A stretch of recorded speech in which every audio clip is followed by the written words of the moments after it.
மீண்டும் அனில் அம்பானிக்கு அமலாக்கத்துறை அதிர்ச்சி கொடுத்துள்ளது.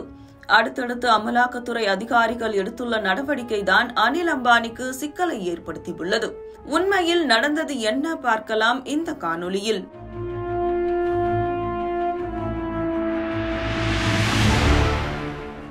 ரிலையன்ஸ் குழும தலைவர் முகேஷ் அம்பானியின் சகோதரர் அனில் அம்பானி வங்கி கடன் பெற்று திரும்பி செலுத்தாமல் மோசடியில் ஈடுபட்டதாக குற்றச்சாட்டு எழுந்துள்ளது. ஒரு நிறுவனத்தின் பெயரில் பெற்ற கடனை சட்டவிரோதமாக மற்ற நிறுவனங்களுக்கு மாற்றம் செய்ததாக அவர் மீது குற்றம் சுமத்தப்பட்டது. இதனையடுத்து அனில் அம்பானி 17,000 கோடி ரூபாய் பண மோசடி செய்ததாக கூறி 2 வழக்குகளை சிபிஐ பதிவு செய்தது. அதே சமயம் சட்டவிரோத பண பரிமாற்ற தடுப்பு சட்டத்தின் கீழ் அமலாக்கத்துறையும் வழக்கு பதிவு செய்தது.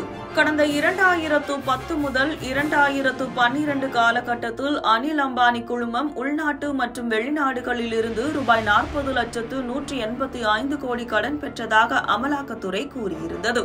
அனில் அம்பானி நிறுவனம் பெற்ற கடனை மோசடி என 9 வங்கிகள் அறிவித்துள்ளன.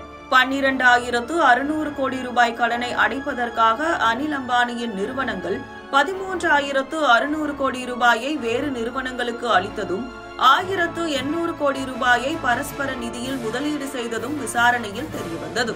இந்த விவகாரம் குறித்து அனில் அம்பானியிடம் அமலாக்கத்துறை அதிகாரிகள் விசாரணை நடத்தினர்.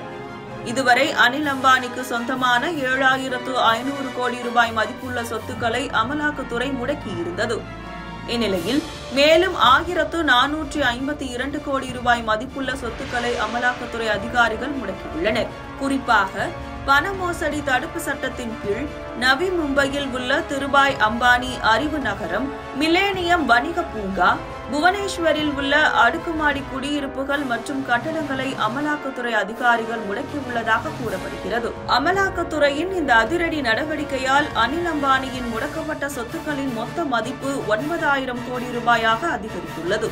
இந்த விவகாரம் குறித்து அனில் அம்பானியோ அவரது நிறுவனமோ இதுவரை எந்த விளக்கமும் அளிக்கவில்லை என்பது குறிப்பிடத்தக்கது.